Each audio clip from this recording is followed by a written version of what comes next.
Olá pessoal, nós vamos começar a nossa revisão do capítulo 1 de Geografia. Então pega a sua apostilinha aí e vamos seguir em frente, tá bom? Então no primeiro capítulo nós vamos falar sobre biomas tropicais. O que nós vamos estar discutindo? A diversidade das paisagens, as zonas climáticas da Terra, floresta tropical e savanas. Diversidade da paisagem. Por que a geografia dá esse nome de bioma? A geografia usa esse conceito porque ele procura dar visão dos processos antrópicos, ou seja, como é que o homem vai modificando a paisagem humana para sua vivência. Mas o que é bioma, professora? Bioma consiste em agrupamento de interação de vida vegetal e animal definidos pelos tipos de vegetação contíguos e identificáveis em escala regional, com condições geológicas e climáticas similares, bem como história compartilhada de mudanças resultando de uma diversidade biológica própria. Nossa, professor, não entendi nada. O bioma é assim, é quando eu tenho uma vegetação, um clima, um solo, tudo aquilo que favorece a existência de um tipo de planta ou de um tipo de animal daquela região. Aquele lugar que tem todas as coisas que favorecem, a gente diz que é um bioma. Esse bioma pode ser um bioma favorável ou um bioma desfavorável a um tipo de espécie. Lembra da ideia do hotspots que nós brincamos? Então, é um bioma, tá certo? Então, aqui nós temos os diversos biomas do planeta Terra. Então, nós temos a tundra. Deixa eu ajeitar aqui. Isso. A tundra, que é essa região aqui próxima aos polos, é a região mais fria, tem aqueles líquens, nós vamos estudar sobre ele. A região de taiga, que é essa roxinha aqui.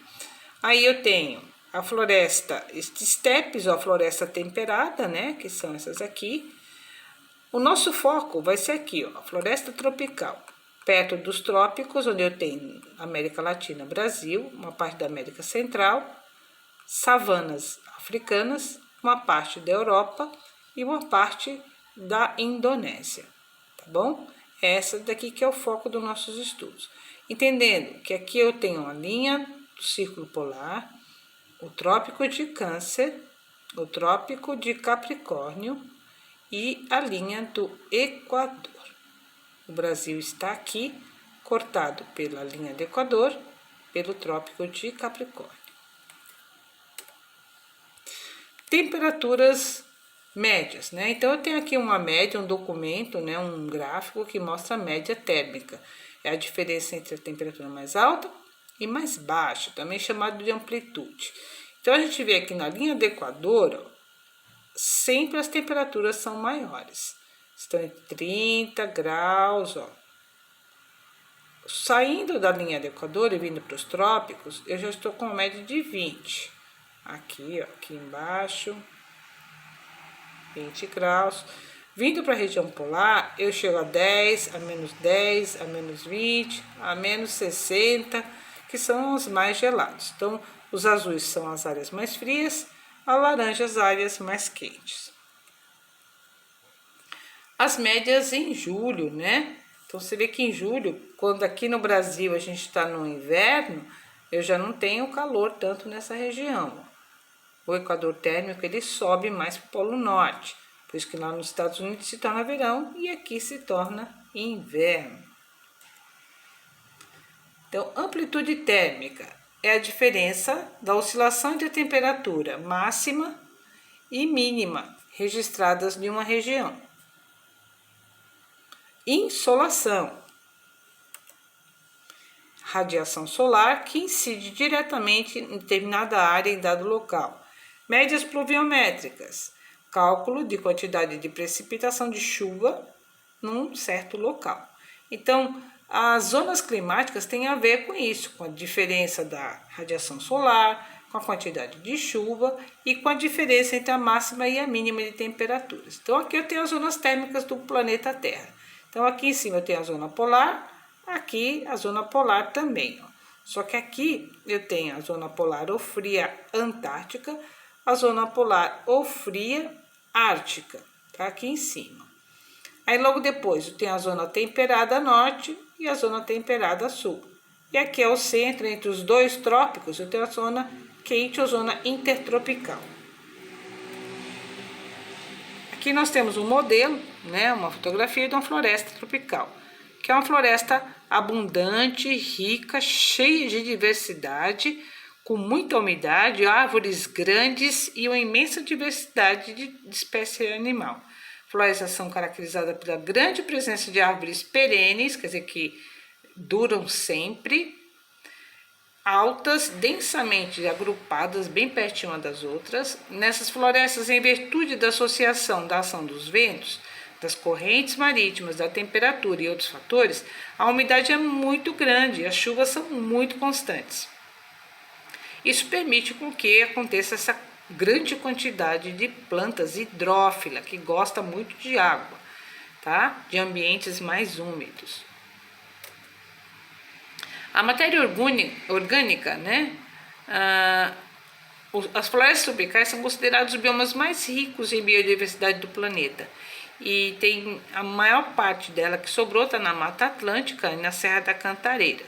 Hoje, só 2% da antiga floresta, porque ela já deu lugar à povoação. A matéria orgânica dessa cobertura vegetal fornece ao solo a maior parte dos nutrientes para a sobrevivência. Aqui eu tenho um trechinho da floresta amazônica. A savana. As savanas são biomas muito ricos e diversificados. As duas maiores regiões de savana do mundo estão na África e no Brasil. Tá? O Brasil tem a parte do Cerrado, que é a nossa savana. Essa aqui. Esse é o Cerrado brasileiro. E aqui é a savana africana. Típicas de áreas que apresentam umidade irregular, com verões geralmente quente e úmido e inverno seco.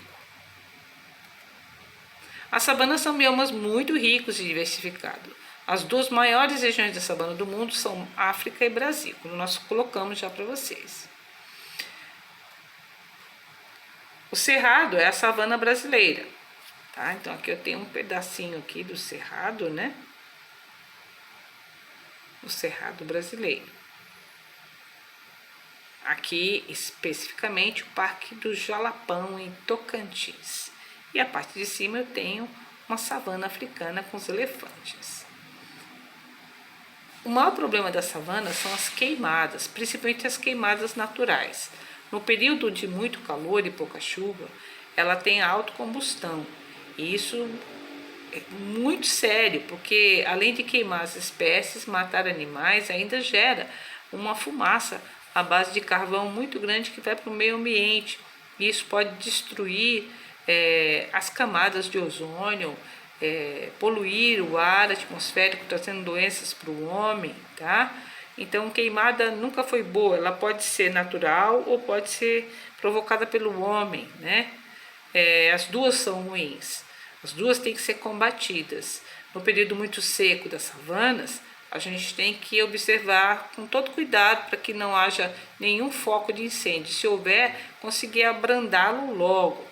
E o incêndio criminoso, que é aquele que a pessoa taca o fogo por maldade, também tem que ser denunciado. Outro problema é a queimada que o agricultor faz para tirar árvores ou toco de árvores para colocar plantação de grama e criar gado. Também é um sério problema para a savana. Então é um grande desafio da savana brasileira.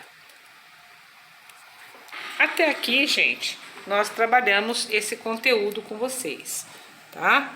Na próxima aula a gente vai falar um pouquinho mais sobre o capítulo 2 e ver os outros tipos de biomas.